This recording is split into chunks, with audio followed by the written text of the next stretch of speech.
Muy buenas, va a dar comienzo esta clase sobre la Ley Orgánica 2/86 de Fuerzas y Cuerpos de Seguridad. Me voy a presentar, ya sabéis que mi nombre es Juan Antonio Aybar, soy capitán de la Guardia Civil y jefe de estudios de SERAS Formación. Aquí tenéis mi trayectoria profesional y podéis seguirme en mi cuenta de Instagram. También podéis seguirnos en las cuentas de Instagram de la Academia y en la cuenta de YouTube. En esta clase explicativa teórico-práctica vamos a ver los conceptos más relevantes de este tema de la Ley Orgánica 2/86. Los conceptos que hemos seleccionado después de haber analizado rigurosamente las preguntas que han caído en las 4 últimas convocatorias. Por tanto, realizaremos un recorrido por aquellos artículos que creemos más susceptibles de ser objeto de pregunta. Es improbable que caiga alguna pregunta fuera de lo que yo os voy a explicar en esta sesión. Si queréis profundizar más, si queréis estudiar el tema completo, podéis ver los vídeos explicativos. Muy bien, antes de comenzar, reitero que podéis trasladar vuestras dudas durante la clase, al final de la clase en el turno de preguntas o bien por correo electrónico. Quiero hacer una breve introducción. Siempre es bueno que el opositor se pregunte por qué estudia una determinada ley, y en este caso la Ley de Fuerzas y Cuerpos de Seguridad. Esto es una encomienda que nos hace el artículo 104 de la Constitución, concretamente en su punto 2, nos dice que respecto a las fuerzas y cuerpos de seguridad, una ley orgánica determinará sus funciones, principios básicos de actuación y estatutos. Por otro lado, el objetivo principal de esta ley, en realidad no es un objetivo, son dos objetivos. En primer lugar, diseñar las líneas maestras, es decir, las bases del régimen jurídico de las fuerzas y cuerpos de seguridad. Habla de líneas maestras, luego en cada cuerpo se habilitarán otras leyes para profundizar más en estas líneas maestras. En este régimen jurídico, por ejemplo, en la Guardia Civil, tenemos la Ley de Régimen de Personal, la Ley de Derechos y Deberes, la Ley del Régimen Disciplinario. El otro objetivo de esta ley es establecer los principios básicos de actuación que constituyen el auténtico código deontológico de todo policía. Antes de continuar, quiero hacer una reflexión. Esta es una ley de 1986. Han transcurrido ya 38 años desde que salió a la luz y nació para dar respuesta a dos necesidades. Primera necesidad, establecer un modelo policial más moderno, un modelo democrático y efectivo de policía. Y la segunda necesidad es dar respuesta al surgimiento de nuevas policías, de las policías autonómicas. Hay que coordinar el funcionamiento de las policías estatales con las policías autonómicas. Existen discordancias, grandes discordancias, entre el modelo policial establecido en esta ley en 1986 y lo que sucede actualmente con las policías en España en 2024. Una cosa es la percepción, la idea que tú te hagas cuando estudias la ley, y otra cosa es la realidad. Seguro que tienes algún familiar que te dice, no, pero si la Guardia Civil también desarrolla funciones contra el narcotráfico, cuando esta es una función claramente establecida específicamente para Cuerpo Nacional de Policía en la Ley Orgánica 2/86. Tú olvídate del modelo policial actual. Tienes que centrarte en lo que dice la ley porque las preguntas van a ser sobre esa ley.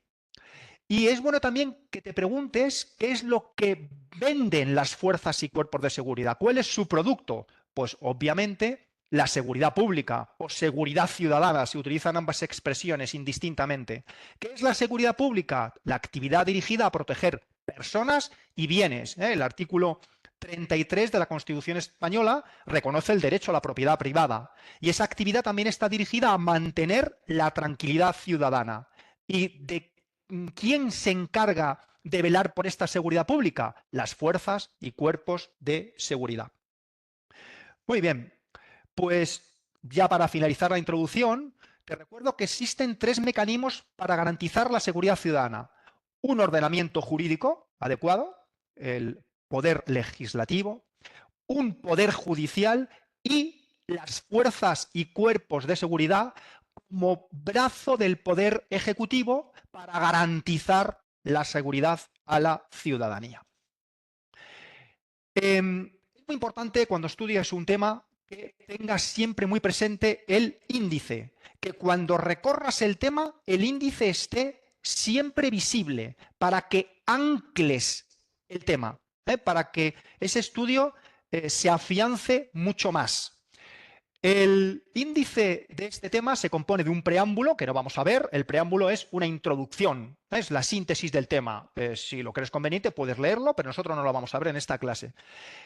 Este tema se estructura en 5 títulos. El título primero, 2, 3, 4 y 5 títulos. El título primero tiene estos capítulos, el segundo estos, el tercero estos y el cuarto estos. El quinto no tiene capítulos. Fíjate bien que en el título 2, el capítulo 4 no lo vamos a estudiar porque esos artículos han quedado derogados. Y el capítulo 5 tampoco lo vamos a estudiar en esta sesión porque nos habla de la organización de las unidades de policía judicial y esto se ve más en profundidad en el Real Decreto 769-1987 sobre organización de la policía judicial, que es objeto de estudio en el tema 9.5. Ahí lo veremos más en profundidad. Y si quieres profundizar más en relación a este tema, puedes ver los vídeos explicativos. De hecho, en las 4 últimas convocatorias no ha caído ni una sola pregunta de este capítulo 4. Bueno, pues vamos a por el título primero. De los cuerpos y fuerzas de seguridad, de todos esos cuerpos, no solo los del Estado que se ven en el título segundo. Ahora vamos a verlos todos. Perfecto. Pues, ¿de qué nos habla el artículo 1? De la seguridad pública. Y respecto a la seguridad pública, tenemos que tener claros 2 conceptos. Primero, de quién es competencia y segundo, todo lo que tiene que ver con su mantenimiento. En cuanto a la competencia, es exclusiva del Estado de acuerdo con lo que se establece la Constitución española. Y en cuanto al mantenimiento, 3 consideraciones. ¿A quién corresponde? ¿Quiénes participan en ese mantenimiento? ¿Y cómo se ejerce ese mantenimiento? El mantenimiento de la seguridad pública corresponde al gobierno de la nación. Pero como hay comunidades autónomas que tienen policías locales y también hay policías municipales en determinados ayuntamientos, participan en ese mantenimiento las comunidades autónomas y participan también las corporaciones locales. ¿Cómo se ejerce ese mantenimiento de la seguridad pública? Por las distintas administraciones públicas a través de las fuerzas y cuerpos de seguridad. ¿Qué son administraciones públicas? Pues a nivel estatal, el Ministerio del Interior, el Secretario de Estado de Seguridad, la Dirección General de la Guardia Civil. A nivel de comunidad autónoma, el consejero de gobierno de la comunidad autónoma, que es como un pequeño ministro del Interior en dicha comunidad autónoma. A nivel de ayuntamientos, los concejales de seguridad. En el artículo 2 se nos habla de quiénes son las fuerzas y cuerpos de seguridad. Por un lado, fuerzas y cuerpos de seguridad del Estado dependientes del gobierno de la nación. Por otro lado, los cuerpos de policía de las comunidades autónomas y, por último, cuerpos de policía de las corporaciones locales. En esta diapositiva se ve muy bien. Fuerza y cuerpos de seguridad del Estado, Cuerpo Nacional de Policía y Guardia Civil. Policías autonómicas. 4 comunidades autónomas tienen policías autonómicas. El País Vasco, China, Cataluña, Mossos d'Esquadra, Canarias, la Policía Canaria y Navarra, la Policía Local. Y luego, en los ayuntamientos, que así sea, hay policías locales o municipales. Esa denominación es indiferente. Luego, en el artículo 3, se nos habla por primera vez del principio de cooperación recíproca. Todas estas policías tienen que ajustar su actuación a este principio de cooperación. Y su coordinación se efectuará a través de unos órganos de coordinación que luego veremos. Quedaos muy bien con este principio de cooperación recíproca porque aparece en varios artículos en esta ley. En el artículo 4 se nos habla del deber de colaboración con las fuerzas y cuerpos de seguridad globalmente consideradas. Y podemos hacernos unas preguntas, ¿no? Al leer este artículo, la primera pregunta que nos podemos plantear es: ¿quiénes deben prestar a las fuerzas y cuerpos de seguridad ayuda el auxilio necesario en la investigación y persecución de los delitos? Pues, en primer lugar, todos. Esta es una obligación tanto por activa como por pasiva. Imaginemos una redada en un poblado marginal, en una operación antidrogas. Los habitantes de ese poblado marginal tienen que facilitarnos la labor. Ya sabéis que ocurre todo lo contrario. Hay disturbios, ponen barricadas para evitar la acción policial. Eso podría considerarse incluso un delito. Y luego se nos habla de una especial obligación de auxilio o colaboración con las fuerzas y cuerpos de seguridad, en este caso para investigar y perseguir delitos. ¿Quién tiene esa especial obligación? Las personas y entidades que ejerzan funciones de vigilancia, seguridad o custodia, se entiende que privada.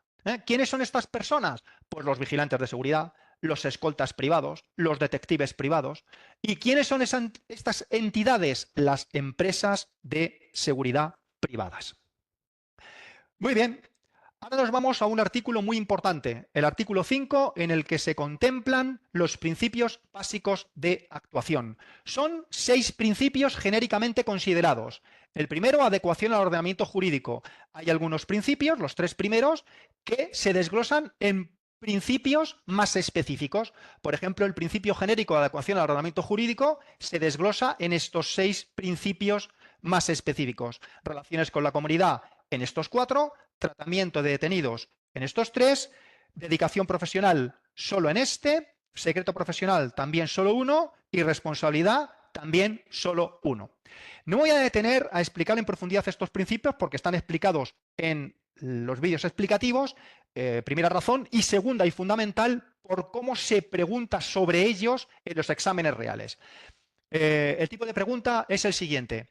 Cuando hablamos de adecuación al ordenamiento jurídico, nos estamos refiriendo a que un guardia civil está obligado a ejercer su función con respeto a la Constitución y al ordenamiento jurídico. B, a que solamente deberán utilizar las armas de tal. C, a que velarán por la vida e integridad física no sé cuánto. D, a que deberán llevar a cabo sus funciones. Evidentemente, la opción correcta es la A. Esta es una forma de preguntar. La contraria es, cuando se dice que un guardia civil tiene que ejercer su función con respeto a la Constitución y al ordenamiento jurídico, ¿a qué principio genérico básico de actuación nos estamos refiriendo? A, adecuación al ordenamiento jurídico. B, relaciones con la comunidad. C, tal. Evidentemente, la respuesta correcta sería la A. No obstante, como os digo, vamos a ver algunos aspectos así por encima de cada uno de los principios específicos. En cuanto a la adecuación al ordenamiento jurídico, pues se nos dice que el guardia civil, cuando digo el guardia civil me estoy refiriendo a cualquier policía integrante de las fuerzas y cuerpos de seguridad. Bueno, pues el guardia civil tiene que ejercer su función con respeto a la Constitución y al ordenamiento jurídico, con neutralidad política e imparcialidad, sin discriminación, tiene que actuar íntegra y dignamente. Recordad el código de conducta del Guardia Civil, que también es objeto de examen para vosotros. Debe sujetarse en su actuación profesional a los principios de jerarquía y subordinación. Todos los cuerpos policiales están jerarquizados, hay jefes y subordinados. En cuanto al principio de obediencia debida, un guardia civil no puede ni debe cumplir una orden de un superior manifiestamente ilegal. Y el guardia civil también tiene que colaborar con la administración de justicia. Estamos hablando de las funciones de policía judicial. Bueno, el segundo principio genérico, relaciones con la comunidad. Estamos hablando de relaciones con los ciudadanos, con la ciudadanía. Una reflexión. Un policía está en una posición de superioridad respecto a un ciudadano. Porta armas el policía, puede ejercer la fuerza a la hora de efectuar una detención, puede cortar el tráfico, eso no lo puede hacer un ciudadano normal. Por tanto, la ley impone al policía un especial deber de cuidado en un trato correcto y esmerado con el ciudadano, impidiendo cualquier práctica abusiva, arbitraria o discriminatoria, siendo cortés, educado, adaptando su actuación a los principios de congruencia, oportunidad y proporcionalidad, sobre todo en el uso de las armas. Fijaos que aquí no dice solo armas de fuego, se está refiriendo a cualquier tipo de armas, una defensa extensible, un spray policial, aerosoles. Repito que esto lo voy a tocar más superficialmente por las razones que he expuesto con anterioridad. En cuanto al tratamiento con detenidos, si el guardia civil está en una posición de superioridad respecto a un ciudadano normal, ni te cuento respecto a un detenido. Aquí quiero hacer un inciso. Bueno, tenemos que identificarnos cuando efectuamos una detención, sobre todo si la efectuamos de paisano. Quiero diferenciar entre el concepto de detención y el concepto de custodia. Aunque habla de tratamiento de detenidos, utiliza esta expresión genérica. ¿Qué es esto de custodia? Bueno, antes de explicarlo en profundidad, voy también al punto C. Debemos dar cumplimiento y observar con la debida diligencia todos los trámites, plazos y requisitos exigidos por la ley procesal, fundamentalmente por la ley de enjuiciamiento criminal. Ya sabéis que tenemos que poner a disposición de la autoridad judicial al detenido en el plazo más inmediato posible y como máximo en 72 horas. Os decía que una cosa es la detención y otra cosa es la custodia. Imaginemos esta Guardia Civil ha intervenido en un caso de violencia de género porque esta mujer ha sido maltratada por su pareja. Y trasladan a la mujer y a su hija a dependencias policiales, al puesto de la Guardia Civil. Hay que proporcionar cuidados a estas personas, una manta a la niña si hace frío, comida, asesoramiento legal. Este es el concepto de custodia. Vamos a la dedicación profesional, que es plena. Debemos intervenir en cualquier tiempo y lugar con total dedicación. Nos hallemos o no nos hallemos de servicio. Yo os lanzo una pregunta al aire. ¿Verdadero o falso? ¿Un guardia civil está siempre de servicio? No, no está siempre de servicio. Un guardia civil está de servicio o está en su tiempo libre. Pero si está en su tiempo libre, está permanentemente disponible para el servicio. De hecho, hay una normativa, por lo que afecta concretamente a la Guardia Civil, para regular la disponibilidad y el tiempo máximo de presentación en la unidad, sobre todo en unidades muy operativas, como la Unidad Especial de Intervención.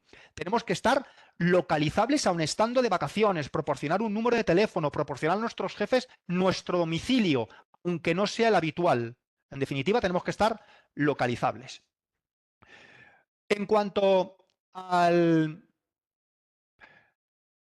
secreto profesional, habla este principio básico de riguroso secreto, no de reserva o de confidencialidad, no, de riguroso secreto. Les cuento una anécdota. Cuando participaba en los procesos selectivos para el acceso a la especialidad del servicio de información, una vez entrevistamos a una persona que estaba destinada en Casa Real y le preguntamos así con cierta malicia acerca de las interioridades de la Casa Real, ¿no? A ver si nos comentaba algo sobre su majestad el rey. Nada, no hubo forma. ¿Por qué? Porque era un profesional y se amparaba en este riguroso secreto y eso incluso le benefició en la entrevista. Y por último, la responsabilidad. Los guardias civiles somos responsables personal y directamente, perdonadme la expresión un poco vulgar, si la cagamos, por los actos que en su actuación profesional llevaran a cabo infringiendo o vulnerando las normas legales. Si yo realizo una actuación policial saltándome la norma y provoco daños, soy responsable directamente de esos daños. Sin perjuicio, sigue diciendo el artículo de la responsabilidad patrimonial que corresponde a las administraciones públicas. Esta es una noticia real. Se produce una violenta persecución policial y hay heridos, hay daños materiales y el resultado es este. Si los conductores de este vehículo, si los policías no han cometido ninguna negligencia, no pasa nada. Si hay daños, el Estado se hará cargo de ellos. Si han cometido una negligencia, son ellos los responsables directos. Si han incumplido los protocolos de actuación policial o incluso el ordenamiento penal y cometen un ilícito penal, son ellos los responsables directos. Y si no tienen dinero para pagar, responderá patrimonialmente el Estado y luego el Estado o la administración pública de la que se trate irá contra ellos. Perfecto. Pues ahora vamos al artículo 6. Seguimos dentro de este título primero y ahora nos vamos al capítulo tercero, las disposiciones estatutarias comunes. En este artículo 6 se nos habla de 8 aspectos que afectan a la organización y a la estructura y funcionamiento de las fuerzas y cuerpos de seguridad. ¿Qué aspectos son esos? El primero, la promoción profesional. Cuando hablamos de promoción profesional, no solo nos referimos a la vertical, a los ascensos, también nos referimos a la horizontal, al acceso a determinados destinos que pueden ser atractivos, al acceso a especialidades. Nos dice la ley que esa promoción profesional tiene que ser promovida por los poderes públicos y que tiene que ser una promoción profesional social y humana. Esos son términos difusos, esto de social y humana, términos un tanto ambiguos. Bueno, en la Guardia Civil existe el Servicio de Acción Social, que proporciona ayudas a los hijos de los guardias civiles que están estudiando o a los propios guardias civiles que hacen estudios universitarios. Bueno, pues eso es una forma de ayudar socialmente y de favorecer la promoción profesional, en este caso, de los guardias civiles. ¿Cómo se lleva a cabo esa promoción profesional? De acuerdo con unos principios que señalo en rojo. Son estos 4. Objetividad, igualdad de oportunidades, mérito y capacidad. Y veréis por qué los estoy subrayando. El segundo aspecto del que se nos habla en este artículo 6 es la formación y perfeccionamiento de los miembros de las fuerzas del cuerpo de seguridad. Cuando hablamos de formación, nos estamos refiriendo a las enseñanzas que recibe un, por ejemplo, alumno de Baeza, cuando quiere ingresar, acceder a la escala de cabos y guardias. Eso es la formación. Perfeccionamiento, ya es guardia civil y quiere hacer una especialidad, supera el proceso selectivo, por ejemplo, para hacer la especialidad de policía judicial y tiene que ir a un centro de enseñanza de la Guardia Civil a recibir la formación en forma de perfeccionamiento de la que habla esta ley en su artículo 6.2. ¿A qué se adecuará esta formación y perfeccionamiento? A los principios básicos de actuación. ¿Y a qué se ajustará? Una serie de criterios. Son 3 criterios. Nosotros nos vamos a centrar solo en el criterio A. Dice que esta formación y perfeccionamiento tendrá un carácter profesional, es decir, la estructura docente de la Guardia Civil tiene que ser una buena estructura docente. De hecho, tiene mucho prestigio, con muy buenos profesores, tanto oficiales de la Guardia Civil como de la Judicatura, Fiscalía, etc. Y esa formación también tiene que ser permanente. Nosotros tenemos que estar formándonos continuamente, somos como los médicos, la ley cambia, los protocolos policiales cambian, la forma de delinquir cambia, si no nos actualizamos estamos perdidos. Tercer aspecto de este artículo 6, el juramento o promesa como acto formal que debe cubrir cualquier persona que quiera ser miembro de las fuerzas y cuerpos de seguridad. De hecho, el artículo 4 de la Ley de Régimen de Personal de la Guardia Civil establece que para adquirir la condición de la Guardia Civil, previamente debe prestarse juramento o promesa de acuerdo con una determinada fórmula o secuencia. La remuneración, la nómina, tiene que ser justa. ¿Y por qué? Porque debe adecuarse a nuestro nivel de formación, al régimen de incompatibilidades del que ahora hablo, a la movilidad por razón del servicio, a la dedicación, total dedicación, hemos visto antes, al riesgo que conlleva nuestra función policial, a la especificidad de los horarios y a la estructura peculiar de los cuerpos policiales. El horario de servicio se regulará reglamentariamente, es un horario de servicio peculiar. Nosotros no somos funcionarios al uso, que trabajamos de lunes a viernes por la mañana y descansamos los fines de semana. La delincuencia no descansa los fines de semana ni por la noche. Esto tiene que estar contemplado reglamentariamente. Los puestos de servicio, ¿cómo se proveen? ¿A qué se refiere con un puesto de servicio? En la Guardia Civil se llaman vacantes, destinos. Imaginad, sale un destino y se publica en el Boletín Oficial de la Guardia Civil en la Unidad Orgánica de Policía Judicial de Toledo. Es un destino muy atractivo y lo piden 17 personas. Solo hay una vacante. ¿Cómo se va a proveer este puesto de trabajo? ¿Cómo se va a asignar ese destino? De acuerdo con los principios de mérito, capacidad y antigüedad.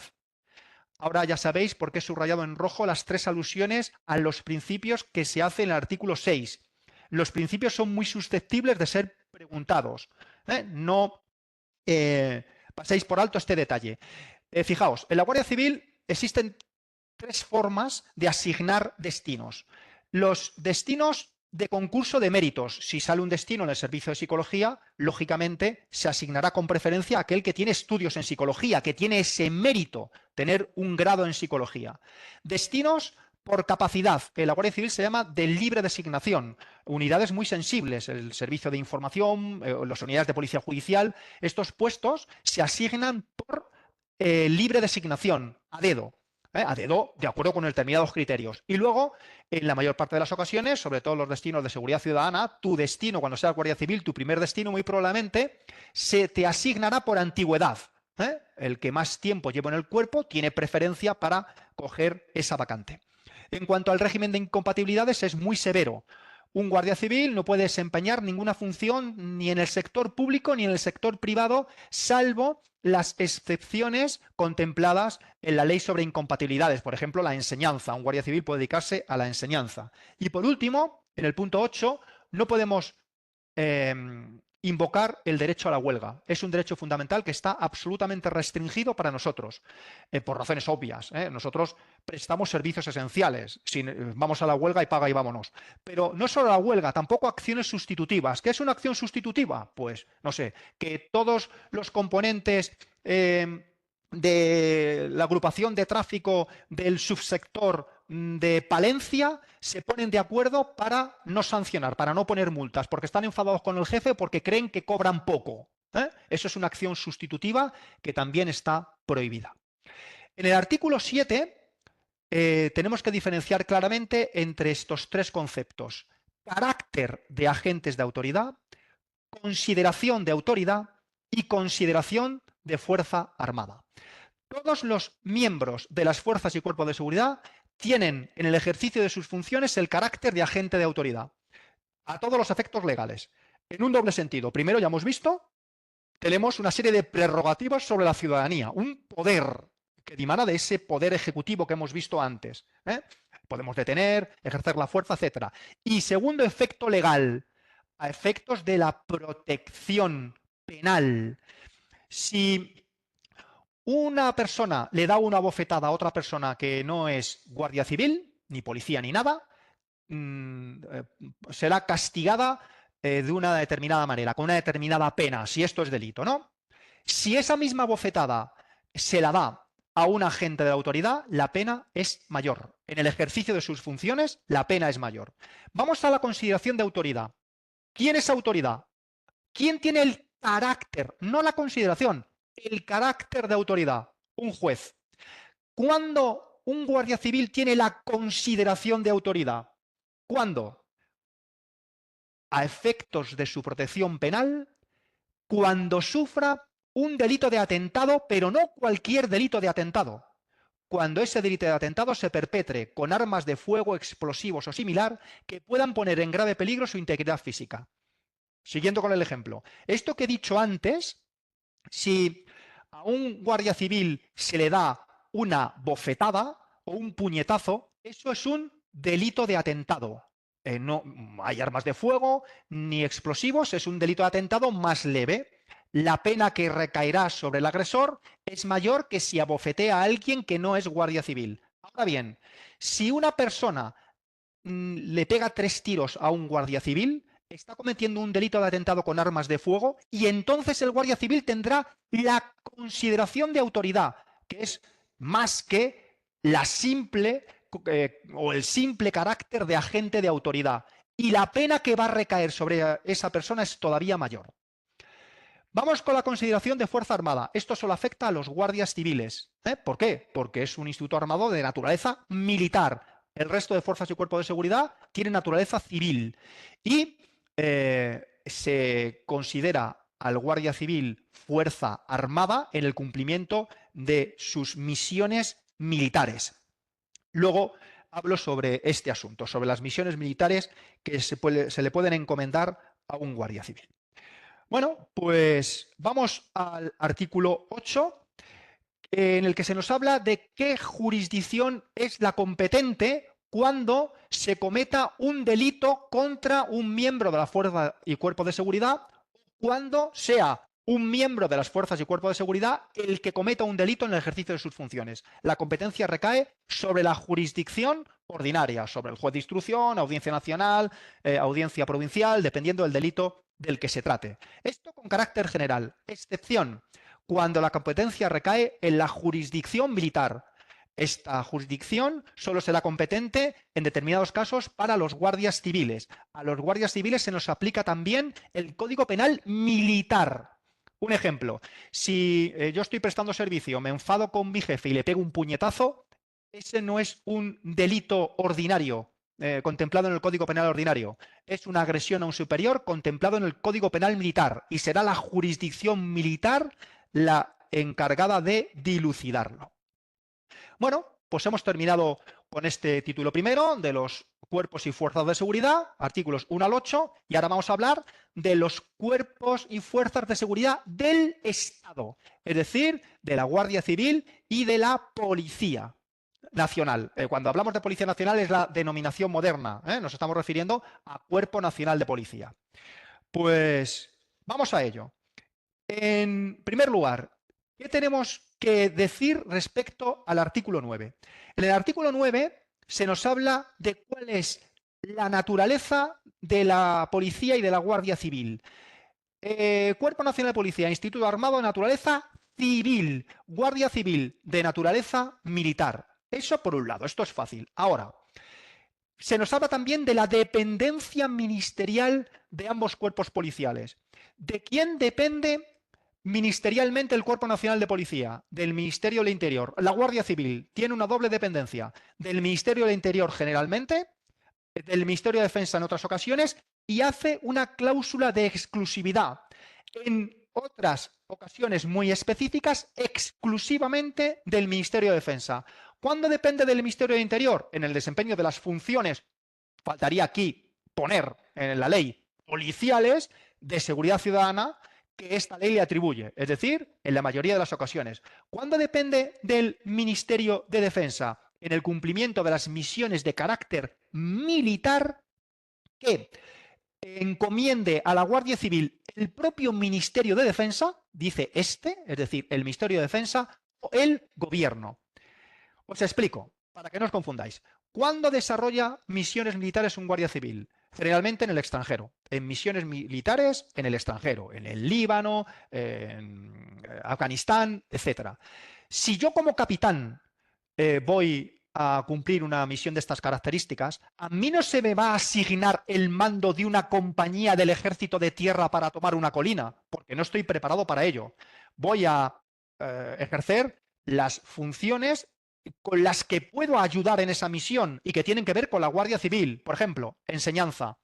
Puedo dar clases de normativa nacional e internacional para formar a los soldados, a los mandos militares, etc. Por ejemplo, enseñar el manejo de armas que sean específicas de la Guardia Civil. Por ejemplo, policía judicial. Estas bases militares a veces son muy grandes, viven muchísima gente y se cometen delitos, pues puedes realizar funciones de policía judicial. Bien entendidas cuáles son esas misiones militares. Y luego dice que dependemos, los guardias civiles, exclusivamente del ministro de Defensa en tiempo de guerra y durante el estado de sitio. Fijaos, esto puede ser objeto de pregunta. De sitio, no de alarma o excepción, solo de sitio y tiempo de guerra. De hecho, con el COVID-19 estuvimos en estado de alarma y seguíamos dependiendo del Ministerio del Interior, no del Ministerio de Defensa. En el artículo 10 vamos a ver cuáles son las competencias de las diferentes autoridades estatales. Estamos hablando en el título 2 de las fuerzas y cuerpos de seguridad del Estado. ¿Cuáles son las competencias de las autoridades estatales en materia de seguridad ciudadana?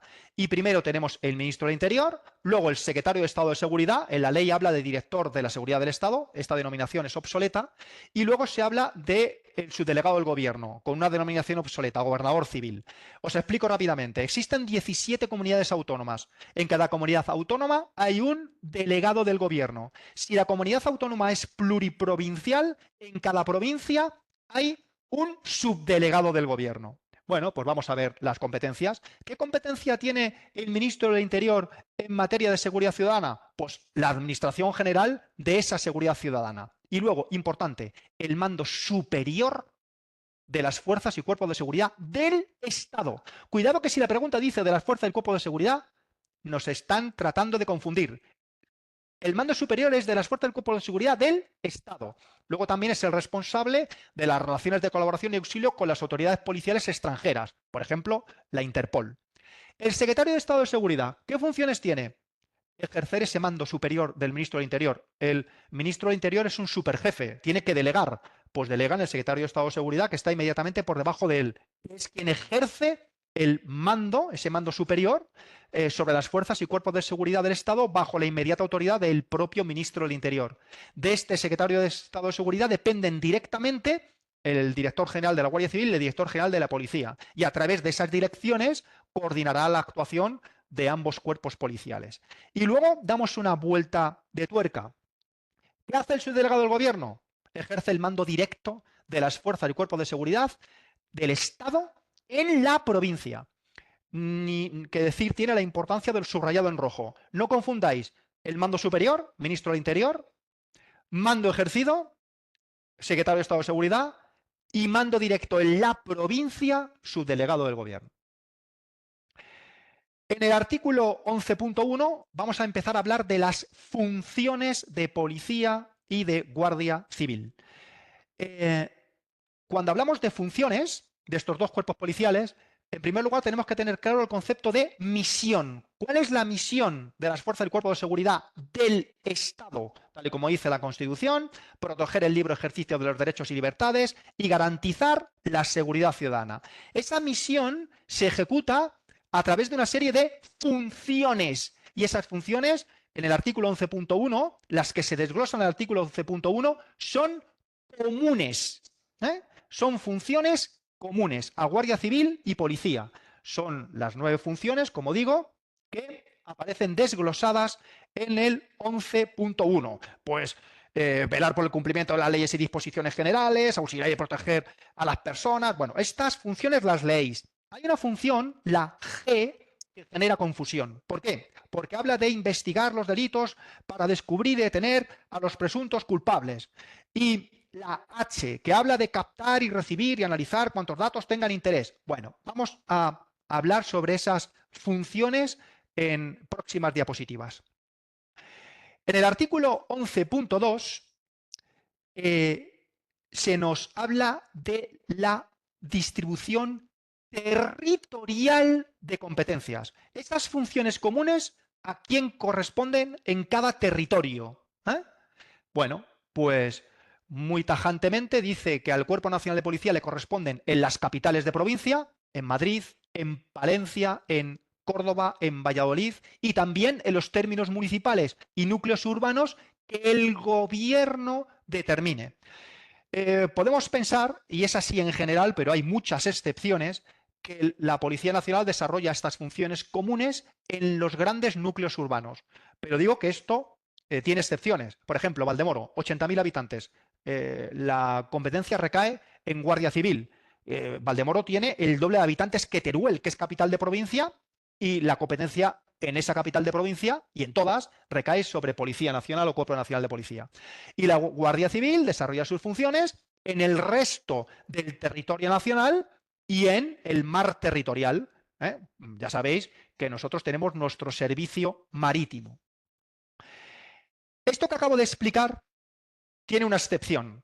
Y dice el 11.3, no obstante, el Cuerpo Nacional de Policía, para las funciones G y H, de las que antes os hablaba, podrá desarrollarlas en todo el territorio nacional. Función G tiene que ver con la policía judicial, investigar delitos, tal. Función H tiene que ver con las funciones propias de los servicios de información de Policía Nacional y Guardia Civil. Captar y recibir, analizar cuantos datos. Bueno, pues estas funciones G, Policía Judicial, y H, Servicio de Información, puede desarrollarlas el Cuerpo Nacional de Policía en todo el territorio nacional. Y la Guardia Civil, exactamente lo mismo.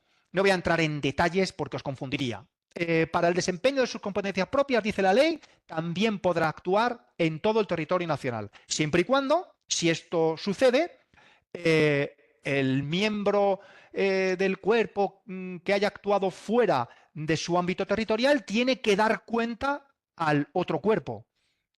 A veces se han producido situaciones dantescas, tiroteos entre miembros de la Guardia Civil y del Cuerpo Nacional de Policía porque no ha habido coordinación en el sentido que acabo de explicar. Repito que si hay alguna pregunta y no la he contestado, la contestaré al final de la clase. En cuanto al 11.4, en el 11.3 se nos habla de cuándo pueden actuar estos cuerpos fuera de su ámbito territorial. Ahora, ¿cuándo deben actuar fuera de su ámbito competencial? si lo dice su señoría por mandato judicial o del Ministerio Fiscal. Ya sabéis que existen tres poderes: el poder legislativo, el ejecutivo y el judicial. Los representantes máximos del poder judicial son los jueces y las órdenes que dan los jueces son inexorables. Aquí no puede meterse ninguna autoridad administrativa integrante del poder ejecutivo. Y segunda situación excepcional que ampara la actuación fuera del ámbito territorial propio, pues en casos excepcionales, cuando lo requiera la debida eficacia de la actuación. Pues esto es obvio. Si estamos realizando una persecución con un vehículo policial y sale fuera de nuestra demarcación el delincuente, tendremos que seguir con la persecución.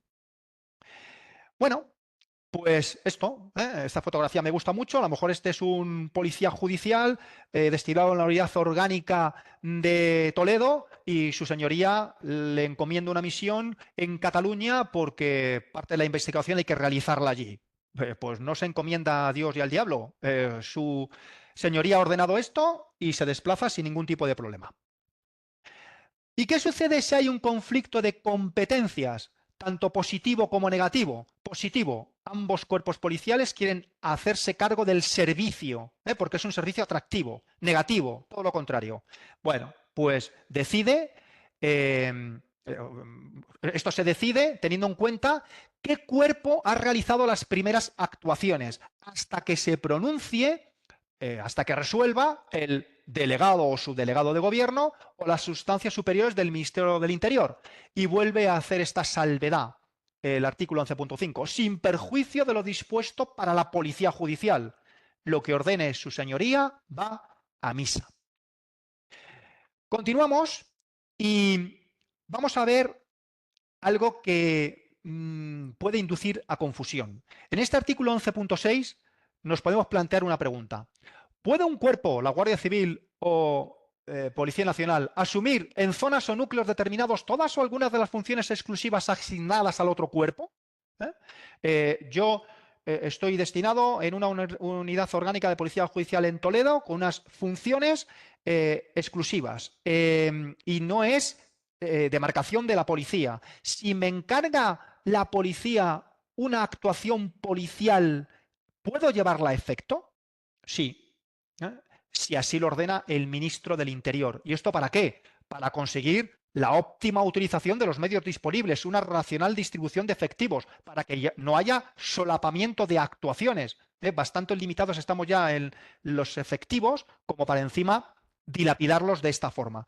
Y digo que esto puede inducir a confusión porque hemos visto hace nada en el artículo 11.2, en cuanto a la distribución territorial de competencia del Cuerpo Nacional de Policía, que es el gobierno el que determina en qué términos municipales y núcleos urbanos va a actuar la policía. No confundas este dato del 11.2 con el dato vertido en el 11.6, cuya autoridad es el ministro del Interior.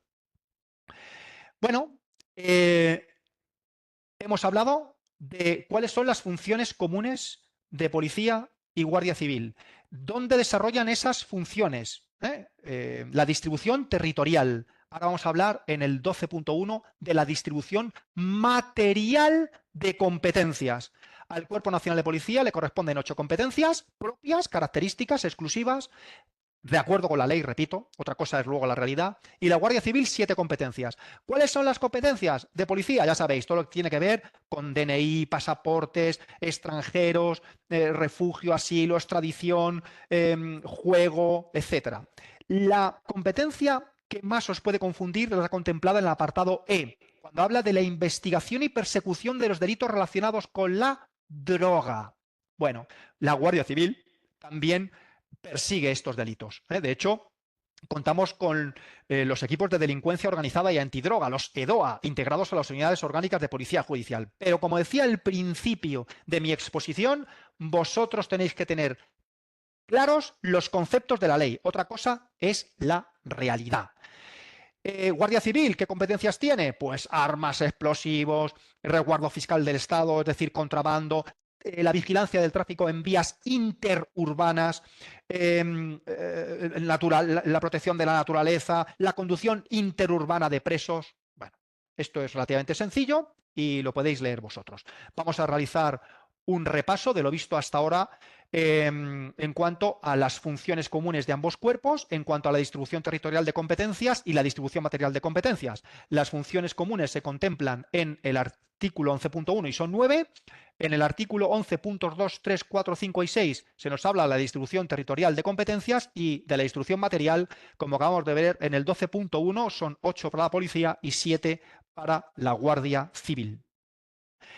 Pues avanzando, en el artículo 12.2 se nos vuelve a hablar de la cooperación recíproca. Dice que las fuerzas y cuerpos de seguridad del Estado están obligadas a la cooperación recíproca. ¿Qué se nos decía en el 3 respecto a las fuerzas y cuerpos de seguridad? Ya no del Estado, sino en general, que estos miembros tienen que cooperar recíprocamente. Siguiendo con la exposición, en el 12.3 se nos dice que las dependencias de ambos cuerpos, Policía y Guardia Civil, tienen que actuar recíprocamente como oficinas para recepcionar y tramitar documentos. Si yo, idealmente hablando, vivo en Socuéllamos, ahí no hay comisaría de policía y me quiero presentar al Cuerpo Nacional de Policía, puedo formalizar mi instancia en el cuartel de la Guardia Civil. Echar mi instancia en el cuartel de la Guardia Civil. Esto teóricamente. Así lo dice la ley. Bueno, ahora vamos a hablar de lo más bonito quizá del tema. Seguimos en el título 2 de las Fuerzas de Cuerpo de Seguridad, capítulo 3 de la Guardia Civil. Y en el 13.1 se nos dice cómo se estructura la Guardia Civil jerárquicamente según los diferentes empleos. Cuidado, hablemos con propiedad. No son rangos ni cargos, son empleos de conformidad con nuestra naturaleza militar. Estos son los 17 empleos en la Guardia Civil, desde empleo de Guardia Civil hasta el empleo de Teniente General. Esto distribuido en categorías, escalas, ya lo estudiaremos en el tema correspondiente. Esta estructura es muy parecida al ejército de tierra, por nuestra naturaleza militar, y no tiene nada que ver con la estructura de la Policía Nacional. Por ejemplo, la denominación oficial de policía es como un cabo de la Guardia Civil, policía es como un guardia civil de empleo guardia civil, un subinspector es como un sargento. Es diferencia de naturaleza, civil a militar. En el artículo que vamos a ver a continuación se nos habla de qué concierne a cada ministerio en determinadas materias. Ese es el artículo 14. Pero antes de ver el artículo 14, vamos a repasar el 9. ¿Os acordáis, no? Que respecto a la Guardia Civil se nos decía que teníamos una determinada dependencia ministerial del Ministerio del Interior, de Defensa y exclusivamente del Ministerio de Defensa. Veamos ahora el artículo 14. Y ese artículo 14 nos habla de qué materias conciernen a cada ministerio desde un punto de vista policial cuando hablamos de Guardia Civil. De hecho, utiliza esa fórmula. El ministerio tal dispondrá lo concerniente a tal materia. Por tanto, la pregunta es, ¿qué concierne a cada ministerio? Y tenemos, por un lado, el Ministerio del Interior, por otro lado, el Ministerio de Defensa y, por otro lado, las competencias que conciernen conjuntamente al Ministro de Defensa y al Ministro del Interior. Vamos con el Ministerio del Interior. ¿Qué materias son esas? Seguridad ciudadana, es decir, las actuaciones policiales, retribuciones, los pagos, las nóminas, destinos, ya hemos visto antes, las vacantes que se habilitan, etcétera. Acuartelamientos. ¿Por qué lo subrayo en rojo? Porque puede inducirnos a error. Acuartelamiento suena a cuartel, suena a Ministerio de Defensa. Pues no, en lugar de acuartelamientos, quedaros con puestos. Un acuartelamiento es un puesto de la Guardia Civil, es como una comisaría de policía. En cuanto a material, material no es armamento, señoras y señores. Material es adquisición de vehículos, lanchas, helicópteros, chalecos, antibalas, etcétera. No armas. En cuanto al Ministerio de Defensa, ¿qué le compete? El régimen de ascensos. ¿Cuántos comandantes van a ascender a teniente coronel en un determinado año? ¿En qué condiciones? La evaluación para ascender, etcétera. Situaciones del personal. Se está refiriendo a situaciones administrativas que se contemplan en la Ley de Régimen de Personal de la Guardia Civil. Esas situaciones son servicio activo, servicios especiales, excedencia, suspensión de empleo. Bueno, y las misiones de carácter militar. Esto es fácil. Y ahora, ¿qué atañe conjuntamente al Ministro de Defensa y al Ministro del Interior? La selección, formación y perfeccionamiento, es decir, todo lo que tiene que ver con la enseñanza, el despliegue territorial. Ahora, desafortunadamente, más que de despliegue territorial, hemos de hablar de repliegue territorial. Determinadas unidades de la Guardia Civil están replegándose de determinadas comunidades autónomas. También conjuntamente, estos dos ministerios proponen al gobierno el nombramiento del director general de la Guardia Civil y se encargan de todo lo relacionado con el armamento.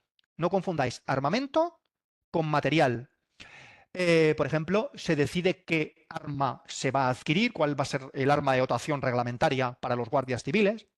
Bien, todo esto, si queréis, podéis profundizar en nuestras cuentas de Instagram. Esta es la cuenta de Instagram genérica de la Academia y esta es la mía particular asociada a la Academia. ¿Por qué? Porque hay varios vídeos, varios reels sobre este asunto, sobre qué arma es la de dotación reglamentaria ahora en la Guardia Civil, cuáles son las funciones policiales que desarrolla la Guardia Civil, que a veces nos confundimos por este carácter militar que tenemos, nosotros somos principalmente policías, cuál es el despliegue territorial de la Guardia Civil, cómo nos desplegamos, cuáles son las posibilidades de ascenso de un Guardia Civil. Esto es muy interesante que lo veáis, además se os puede preguntar sobre ello en la propia entrevista.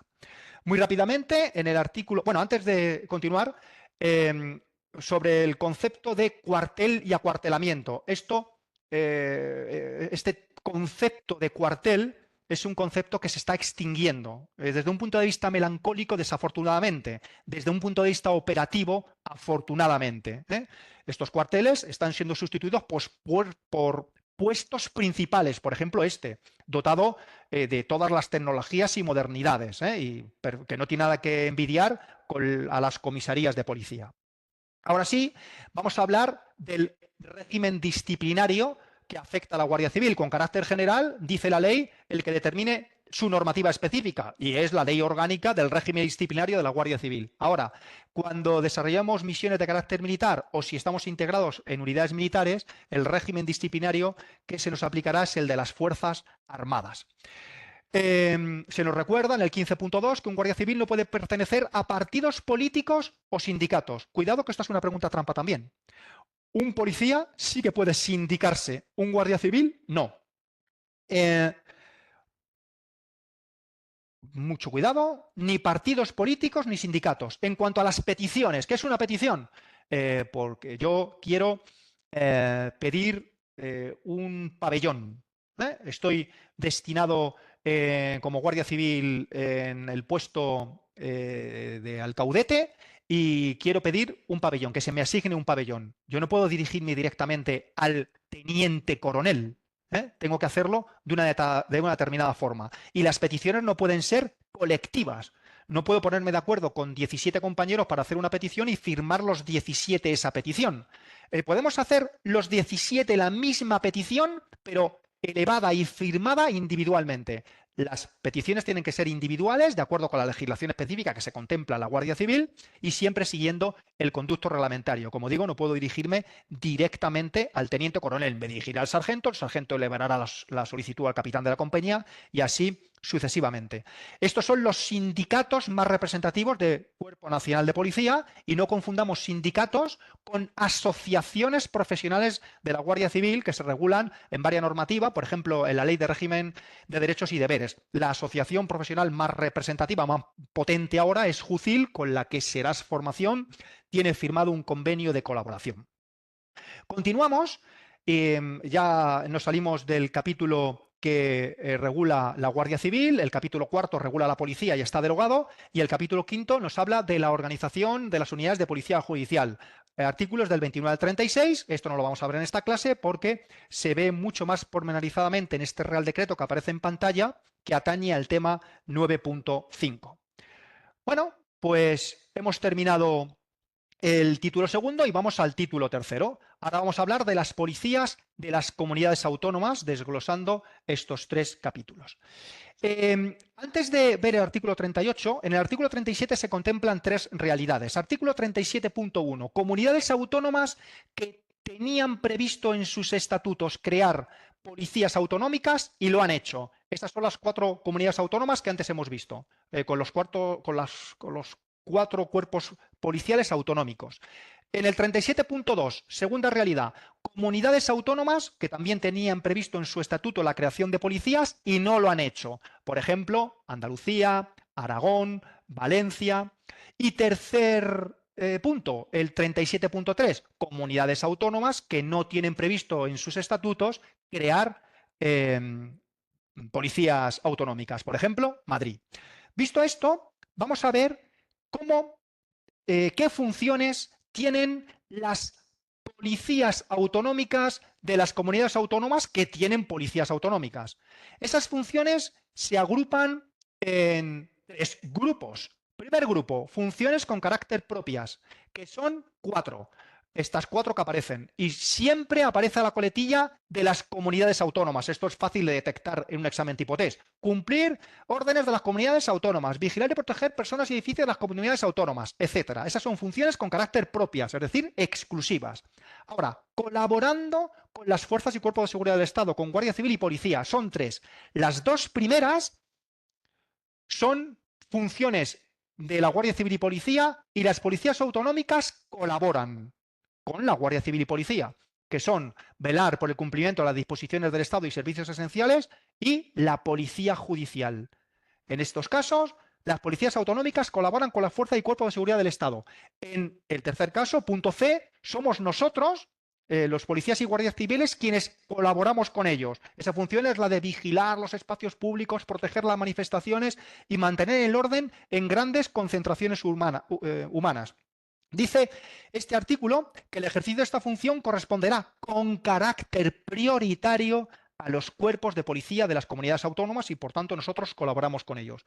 Y luego existen 3 funciones de prestación simultánea e indiferenciada de las policías autonómicas y de las fuerzas del Cuerpo de Seguridad del Estado en estas autonomías, que son resolución amistosa de conflictos, auxilio en accidentes o catástrofes, calamidad pública, etcétera, de acuerdo con los planes de protección civil, y las funciones relacionadas con la naturaleza y el medio ambiente. En el artículo 39 nos hace un inciso sobre la coordinación de las policías locales. No nos confundamos, estamos en el título 3 sobre las comunidades autónomas, pero claro, las comunidades autónomas hay provincias y hay municipios, y en esas provincias y municipios puede haber policías locales. ¿Cómo se coordina la actuación de esas policías locales en una comunidad autónoma?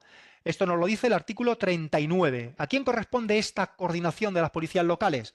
A las autoridades de la propia comunidad autónoma. Y esta coordinación se efectúa de conformidad con esta ley orgánica que estamos estudiando y la ley de bases de régimen local, que es esta ley 7/85.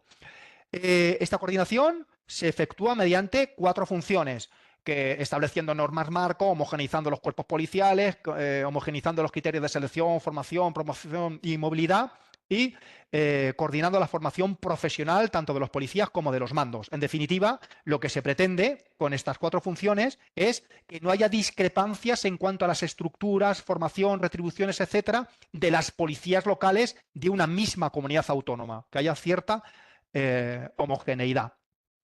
En el artículo 41 se nos habla de cómo están estructurados los cuerpos de policía de las comunidades autónomas. Pues son institutos armados de naturaleza civil, con estructura y organización jerarquizada, exactamente igual que el Cuerpo Nacional de Policía.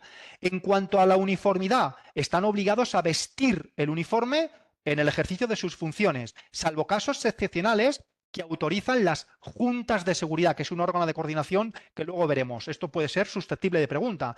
¿Quién puede autorizar a ejercer una función policial sin vestir el uniforme? En el caso de una policía autonómica, la Junta de Seguridad.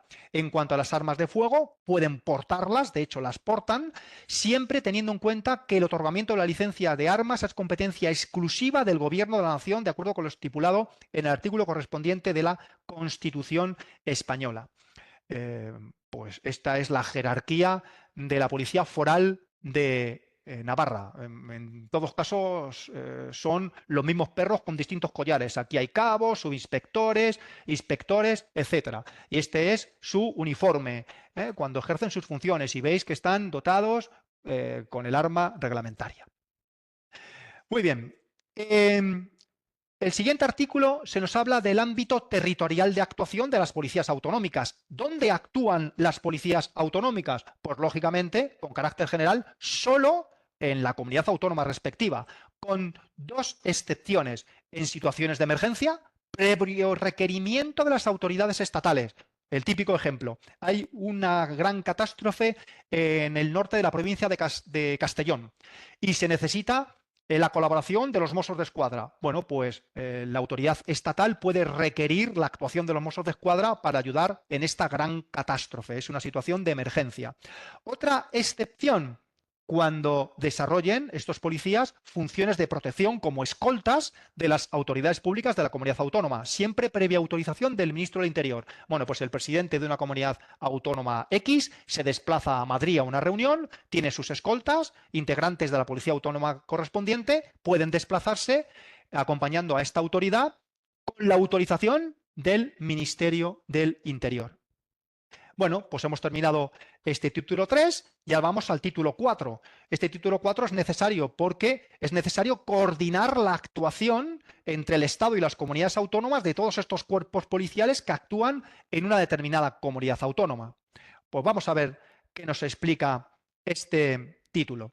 En el artículo 45 se nos vuelve a insistir sobre que los miembros de las fuerzas y cuerpos de seguridad del Estado por un lado y los cuerpos de policía de las comunidades autónomas por otro tienen que prestarse mutuo auxilio e información recíproca en el ejercicio de sus funciones. Veíamos en el 12.2 esto mismo respecto a las fuerzas y cuerpos de seguridad del Estado.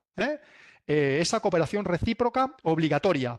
Y en el artículo 3, la misma cooperación recíproca en relación a las fuerzas y cuerpos de seguridad en general. Cuidado con esto. En el artículo 49 se nos plantea una pregunta. ¿Qué sucede si hay una actuación policial en la que concurren simultáneamente miembros de la Guardia Civil, por ejemplo, y de una policía autonómica determinada? ¿Quién manda en esa actuación? ¿Qué sucede en cuanto al mando si en la petición de un determinado, en la prestación, perdón, de un determinado servicio o una actuación concreta concurren simultáneamente estos dos cuerpos policiales? ¿Quién manda? Los mandos de las fuerzas y cuerpos de seguridad, que son los que asumen la dirección de la operación. En el artículo 47 vamos a hablar de una realidad que a veces genera confusión, que es la adscripción de unidades completas del Cuerpo Nacional de Policía a una comunidad autónoma. Ojo, del Cuerpo Nacional de Policía, no de la Guardia Civil. ¿En qué comunidades pueden adscribirse unidades del Cuerpo Nacional de Policía? En las que hablábamos en el artículo 37.2, aquellas que prevén en sus estatutos la creación de un cuerpo de policía autonómico, pero que no lo han hecho. ¿A quién se solicita esta adscripción?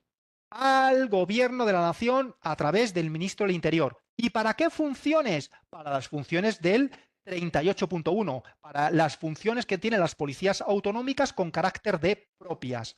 ¿Cuáles son las condiciones de adscripción? Las que se determinen en un acto administrativo, en un acuerdo administrativo de colaboración de carácter específico, en una memoria. Ahí se van a recoger todos los pormenores, de acuerdo con una serie de principios que contempla esta ley. Se adscriben unidades operativas completas y no miembros individuales. Un presidente de una comunidad autónoma no puede decir por capricho, quiero que se me adscriban estos 3 comisarios a mi comunidad autónoma porque son unos auténticos cracks. No, no, son unidades operativas completas. ¿Y esas unidades de quién dependerán? Funcionalmente de las autoridades de la comunidad autónoma y orgánicamente del ministro del Interior. Esto lo explico. La comunidad autónoma X que está contemplada en este artículo 37.2 necesita custodia en edificios públicos. Esa comunidad autónoma va a determinar qué edificios públicos son esos, cuáles son las condiciones de la prestación del servicio, en qué horarios, si los fines de semana sí o no, etcétera. Una vez que esto está determinado, a la hora de ejecutar el servicio, serán los jefes naturales de estas unidades adscritas los que den las órdenes, el inspector o comisario de turno. Esto lo vemos en esta fotografía, para que veáis qué significa. Son componentes del Cuerpo Nacional de Policía que están adscritos a estas unidades de las que hemos hablado. ¿Y cómo se sabe que están adscritos? Porque tienen este distintivo. Este es un policía adscrito a una unidad de policía en la Comunidad Autónoma de Aragón, este en la Junta de Andalucía, este en la Generalitat Valenciana y este en la Xunta de Galicia. Bueno, pues En los artículos del 48 al 50 se nos habla de los órganos de coordinación. Estamos en una comunidad autónoma, tiene que coordinarse la actuación de todas las policías que actúan en esa comunidad autónoma a través de unos órganos de coordinación, que son, por un lado, el Consejo de Política de Seguridad, con un comité de expertos dentro de este Consejo de Política de Seguridad, y las juntas de seguridad. Vamos a hablar del Consejo de Política de Seguridad. Este es un consejo político, obviamente, y ya os digo yo que inoperativo, prácticamente inexistente. Que yo tenga constancia, se ha reunido una vez en estos 30 y tantos años. Aunque operativamente no tiene ninguna importancia, a efectos de examen sí, porque es muy susceptible este artículo de ser preguntado. Por ejemplo, ¿cuál es la función del Consejo de Política de Seguridad? Garantizar la coordinación de las políticas de seguridad pública del Estado y las comunidades autónomas. ¿Quién lo preside? El ministro del Interior. ¿Quiénes lo integran? Esto no lo dice la ley. Lo integran 34 miembros. ¿Qué dice la ley? Que lo integran los consejeros del Interior o de Gobernación de las comunidades autónomas, ya hemos dicho, los ministros del Interior de la comunidad autónoma, y un número de representantes igual del Estado, designados por el Gobierno de la Nación, como son 17 comunidades autónomas, estos 17 consejeros, más 17 representantes del Estado, un total de 34. Es una composición paritaria. ¿Quién aprueba, qué competencias tiene este Consejo de Política de Seguridad? Las contempladas específicamente en el artículo 48.2. Leedlo.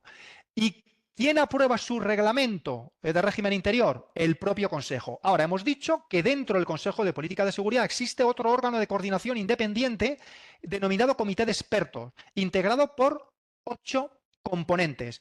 4 del Estado y 4 de las comunidades autónomas de los 17 que integran el Consejo de Política de Seguridad. Y estos 17 eligen a estos 4. Los eligen anualmente. Y tiene este Consejo la misión general de asesorar técnicamente al Consejo de Política de Seguridad y preparar los asuntos del Pleno de Consejo de Política de Seguridad, es decir, actúa como una secretaría. Las misiones específicas están contempladas en el artículo 49.1. Luego se nos habla en el artículo 53 del órgano de coordinación más operativo, que es la Junta de Seguridad dentro de una comunidad autónoma, con la misión de coordinar la actuación de las fuerzas y cuerpos de seguridad del Estado y los cuerpos de policía de la comunidad autónoma, de coordinar esa actuación desde un punto de vista operativo. Las competencias están contempladas más específicamente en el artículo, pero dice que como competencia fundamental tiene la de resolver incidencias en la colaboración entre estos cuerpos policiales. Y fijaos que este artículo está redactado curándose en salud. O sea, está previendo la ley que va a haber problemas en la colaboración entre estos cuerpos policiales. Quedaos con este término, incidencias. ¿Cuántos componentes integran la Junta de Seguridad? Dice la ley, igual número de representantes del Estado y las comunidades autónomas, sin especificar más. Muy bien, pues ya hemos visto el título cuarto y ahora vamos al título quinto, al último, de las policías locales, artículo 51 al 54. Nos dice el 51.1 que los municipios, los pueblos, las ciudades, las capitales de provincia, todo esto son municipios, pueden crear cuerpos de policía propio de acuerdo con lo previsto en esta ley orgánica, en la ley de base de régimen local que antes hemos visto y en la legislación autonómica. Estas son las policías municipales o locales. Esa denominación es indiferente. En el artículo 51.2 se nos dice que en municipios pequeños que no tienen cuerpos de policía municipal propios, los cometidos de esta policía pueden ser desempeñados estas funciones de custodia, de vigilancia de bienes, de servicios e instalaciones municipales. Estas funciones pueden ser desarrolladas por personal con la denominación de guardas, vigilantes, agentes, alguaciles o análogos. Esta denominación es obsoleta. Esta función de la que está hablando el 51.2 es a extinguir, porque cada vez hay más ayuntamientos que tienen cuerpos de policía propio o si no, se juntan varios ayuntamientos para tener un cuerpo de policía. Este es un alguacil, por ejemplo. Veis que no tiene arma, pues a lo mejor lleva el correo oficial de una dependencia municipal a otra o actúa en actos protocolarios. Bueno, tiene el carácter de agente de autoridad, esto como curiosidad, pero no el carácter de miembro de las fuerzas y cuerpos de seguridad. Bueno, en el 51.3 seguimos avanzando y hablamos de las policías locales y pues, tenemos que determinar el ámbito territorial, lo mismo que antes veíamos respecto a las policías autonómicas. ¿Dónde actúan? ¿En qué territorio actúan las policías locales? Pues solo en su municipio, con dos excepciones, como también sucedía con las comunidades autónomas, en situaciones de emergencia, previo requerimiento de las autoridades competentes y también en funciones de escolta, por ejemplo, del alcalde. Dos realidades. Si el alcalde se desplaza a otro pueblo, municipio de fuera de la comunidad autónoma, esto lo tiene que autorizar el ministro del Interior. Si se desplaza a un municipio de la propia comunidad autónoma, esto lo tiene que autorizar la autoridad correspondiente de la comunidad autónoma. En el artículo 52.1 se nos habla de la estructura y naturaleza de los cuerpos de policía local. Nuevamente son institutos armados de naturaleza civil, con estructura y organización jerarquizada. Por ejemplo, en la Comunidad Autónoma de Aragón, todos los cuerpos de policía tienen esta estructura y jerarquía. Agente, oficial, subinspector. Bueno, esto a título de curiosidad. ¿Qué funciones ejercen los policías locales? Están especificadas en el artículo 53.1 y son 9 concretamente las que aparecen en pantalla: proteger sus autoridades, edificios e instalaciones, las del término municipal, ordenar el tráfico en el casco urbano, instruir atestados por accidentes de circulación en el casco urbano. Bueno, y todas estas funciones, ¿cuáles son las que pueden generar más confusión? La C y la G. Y lo voy a explicar con esta fotografía. Vamos a imaginar que tiene lugar este accidente de circulación en una vía urbana. Se desplaza la policía local, en este caso de Huesca, para hacerse cargo del atestado por este accidente. Pero se percatan, esto es simuladamente, se percatan de que esto es cocaína, es un paquete con cocaína, que no es así, ¿eh? Esto es una papelina de cocaína, esta es otra. Esto también es un paquete con cocaína. Aquí hay una serie de testigos oculares. Está claro que hay que instruir por este accidente de tráfico un atestado y también diligencias de prevención por un supuesto delito contra la salud pública, de tráfico de drogas, coloquialmente hablando. ¿En qué consisten estas diligencias de prevención? A lo mejor hay mucho viento, esto es muy peliculero, ¿no? Y pueden volarse las papelinas de cocaína, tengo que fotografiarlas y que recogerlas, tengo que identificar a estos testigos para que luego puedan testificar en su caso. Todo esto formará parte de las diligencias de prevención.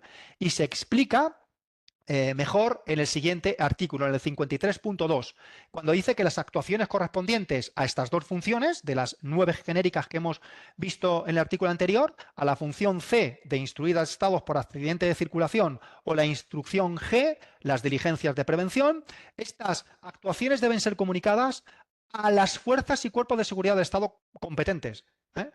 Porque tienen que hacerse cargo ellas, son las competentes en este supuesto delito contra la salud pública, y también porque a lo mejor ese delito contra la salud pública tiene conexión con otros que están siendo investigados por la Guardia Civil o la policía, según el caso. En el artículo 53.3 se nos habla de los agentes de movilidad. Nos dice que hay determinados funcionarios que pueden ser designados específicamente para dirigir el tráfico en el casco urbano, solo para eso. Estos funcionarios actuarán exclusivamente para esta función, tienen el carácter de agente de la autoridad, están subordinados a la policía local, pero no son fuerzas y cuerpos de seguridad. Y la asignación de estas plantillas no puede suponer un incremento en cuanto al número de efectivos y costes de la policía local correspondiente. ¿Esto dónde puede suceder? Dice la ley, genéricamente hablando, en municipios de gran población. No se dice en municipios de más de 100 y pico mil habitantes, no, de gran población. Y también en Ceuta y Melilla, en ciudades con estatutos de autonomía. Esto es lo que sucede, por ejemplo, en Madrid con los agentes de movilidad.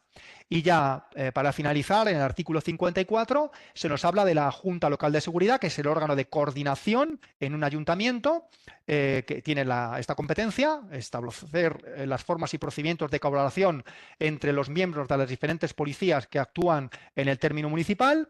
Preside la Junta Local de Seguridad el alcalde, salvo que asista a la reunión el subdelegado o delegado del gobierno. Entonces la presidencia será compartida. Cuidado, que esto puede también inducirnos a error. Nos puede decir un distractor: en ese caso, si asiste el subdelegado del gobierno, preside el subdelegado. No, no, la presidencia es compartida con el alcalde, y la composición de esta Junta Local de Seguridad se determinará reglamentariamente. Esto es una Junta Local de Seguridad, es una reunión. Estamos hablando del Ayuntamiento de Lucena.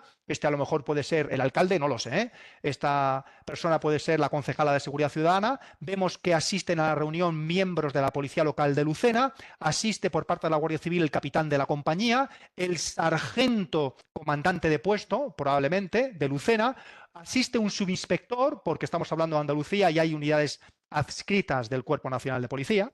Bueno, para que os suene. Pues hasta aquí. Ahora vamos a abrir un turno de ruegos y preguntas. Fue la grabación. Ha sido un placer. Muchas gracias por tu atención.